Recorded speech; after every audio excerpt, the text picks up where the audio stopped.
the star of Stand By Me, Bad News Bears, it goes on, and Corey Haim, starring in Lost Boys, a whole list of famous movies. But now Corey Feldman is publicly saying he will not rest until his, quote, promise to Corey Haim is fulfilled. He is seemingly on a crusade, and I'm talking about the star of Goonies, now 46, Corey Feldman, in a very revealing statement, claims he is crusading to expose alleged sex abuse in Hollywood. And he claims he's speaking out on behalf also of his friend Corey Haim. Listen. Enough is enough. He will kill me. People need to know the truth. Corey Feldman has been very outspoken in recent months about the sexual abuse that he says he and many others growing up in Hollywood endured, including best friend Corey Haim. Corey asked me to make sure that if he died before me, that his story was told. And I am doing exactly that. That is from E! News Online. With me right now is someone who disagrees vehemently with Corey Feldman. Right now, joining me is the mother of Corey Haim. Judy Haim is joining us. Judy, thank you for being with us. First of all, I cannot imagine the grief and the pain that you went through when you lost your son, Corey Haim. And I know you still feel that loss every single day. And now to have Corey Feldman, as he says, honoring a promise he made to your son to expose sex abuse. What do you make of it, Judy? Well, I have everything in kind of writing. What I make of it, it's all full of crap, and it goes back to the reality show. On the reality show, on the two Coreys, if you go and have a good look and you really pay attention to the second season of the two Coreys, you will find that my son threw both of them, Corey Feldman and his wife, from his house. They did not like each other at all. They were in odds with each other for a very long time. People need to really watch the reality show very carefully, because Corey Feldman sent me an email this year saying like this. And we did go to his house after the show was done because my son wanted to go and buy his son Zen a toy. So we went over there, and he said like this, and this was right after the second season, and he said, Corey asked me to tell his story. The night you guys came over to the house, and Susie made you dinner, and after the show, and we all made up. He asked me to do it because he lived his life in fear, and he said, tell my whole story and why I am the way I am. And I just kept reading it, and I'm going, he claims, yeah, I remember going to his house. I was there. His assistant, Dre, happened to be there, so I called Dre, and I said, Dre, do you remember them taking off from the living room? Do you remember them going somewhere else? Do you remember my son ever telling Corey Feldman, of all people, to write his life story right after the second season of the reality show, after he didn't want to have anything to do with them whatsoever?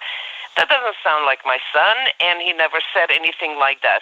Now, he's saying it to everybody. This is the biggest lie that Corey Feldman is saying to everybody, that my son told him to tell his life story. The timing, it's absolutely impossible, and at this point, I want proof. I want proof that my son signed something or said something, because he got away with this lie for way too long, and this is how he is raising money, from his campaign, saying, don't worry, soon we're going to find out who Corey Haim's abuser is. But people don't seem to remember that on the two Corys, my son told me one day that he's had enough of them pointing fingers at him regarding drugs. And everybody knows, my son said it to the world, that he's on prescription drugs. But Corey Feldman was hiding it and pointing fingers, and my son had just about enough. So he told me that one day, this is it, on the show, on national TV, he's going to come out and he's actually going to tell Corey Feldman and surprise him with the fact that his friend, Dominic Brasha, was the one that he introduced my son to as soon as they met at 15 and a half, as soon as we moved to Los Angeles. Miss Haim, with me is the mother of Corey Haim, the star of many, not only movies, but TV successes. And we are talking about allegations made by Corey Feldman. Feldman claims that he is telling the story of Haim's sex abuse, molestation as a child, that he never got to tell. Lee Egan with me, investigative reporter with crimeonline.com. Lee, Feldman is going from one show to the next, making these claims of alleged sex molestation that occurred to Corey Haim when he was a child. What various programs has he been on? When he first started the campaign, this current campaign, he was on the Today Show with Matt Lauer. Then he went to Good Morning America, and then he went to the Dr. Oz show, and I believe he was on the radio show with Sean Hannity. And Megyn Kelly. Let's take a listen to him making these allegations with Dr. Oz. We came up with this image, this man. I'm going to show you his picture. I want you just to confirm if it's the right person or not. Okay? Is that him? Mm-hmm. That's him. Mm-hmm. The man who abused you. Mm-hmm. Did you give his name to the LAPD? Yes. Can I share his name with America? I just don't want, again, I don't have legal representation yet. Then let me, as the host of this show, try to reciprocate some of your braveness by sharing the name myself. Okay. The man whose picture I just showed to Corey, his name is Alfie Hoffman. What does that name mean to you? Well, he was the guy who ran Alfie's Soda Pop Club. And I met him when I was 12 years old. He came to my house to pick me up in his car. And I had heard rumors that he threw the coolest parties in town, and he was very connected. And he was the son of Bobby Hoffman, who was the top casting director at the time for one of the major studios. That studio ran many of the hit shows that were on TV at the time, from Happy Days to Laverne and Shirley to Mork and Mindy. All the top shows, and many of the shows that I guest appeared on as a kid, because I went from one show to the next. So when you got an invite to go to Bobby Hoffman's private party, this was a very big thing. And the fact that his son was coming to pick me up himself was also a very big thing. And my mom ushered me into the car and said, "Go have fun." And the first few times I went, it was fairly innocent. That's where, if you read my book and you talk about the story where I started dancing like Michael Jackson, I started doing the Billie Jean, and they were throwing me the hat and everybody was circling around me, and that's what started my whole music career, was going to those parties and getting that feedback from people that happened at those parties. And those parties were relatively kid-friendly. But interestingly, that's where I met the guy that ended up molesting Haim. That's where there was a bunch of these guys. They were all hanging out together at these parties. And the thing is, there weren't a lot of parents.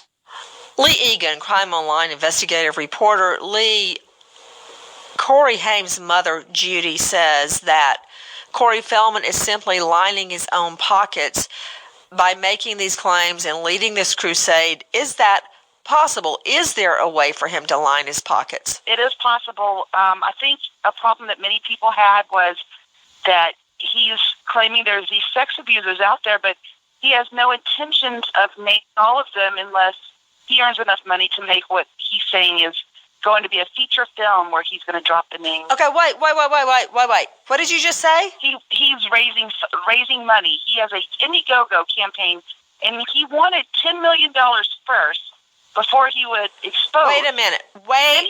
Let me understand what you're saying. Dr. Bethany Marshall joining me, LA psychoanalyst Corey Feldman, the movie star, claims he's on a crusade to expose child molestation and sex abuse on his friend Corey Haim, who has passed away. His mother is with us today. But he's only going to make all of the abusers' names public once he raises several $1 million. Dr. Bethany Marshall, I want to know the truth. I want to know the truth. And if there's a child molester out there, I want him behind bars for the rest of his life.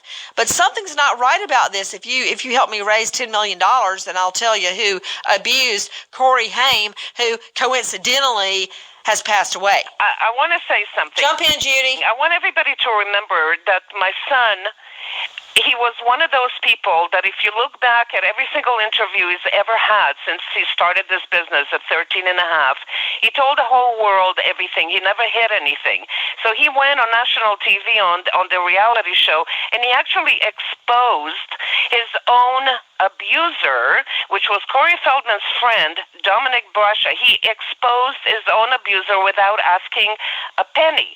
He didn't say, I want $10 million to make a movie to expose my abuser. So even after he did that, even I went on Dr. Oz and exposed the same guy. Dominic Brasha is one person that I know that my son ever talked about. There are no more abusers out there. I want people to understand that.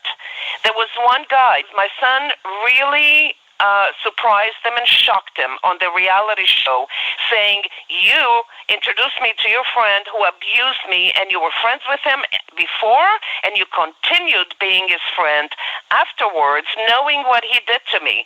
Well, when my son passed away and Corey Feldman was ready to write his book, he told me on the phone that it's payback time. Nancy, we should note that Dominic Brassia has denied emphatically that he ever had sex with Haim. I want to say something about Corey Feldman. Nancy, do you remember Randy Quaid and the Star Whackers? This was Dennis Quaid's Yes, I do. brother. Well, I remember Randy Quaid, but I don't know the other thing. Okay, so he became convinced that there were people in Hollywood called Star Whackers that were going to come and kill him and his wife. Oh, and yes, so, it's all coming back to me. So they fled to Canada. Did it have anything to do with not paying their bills in the U.S.?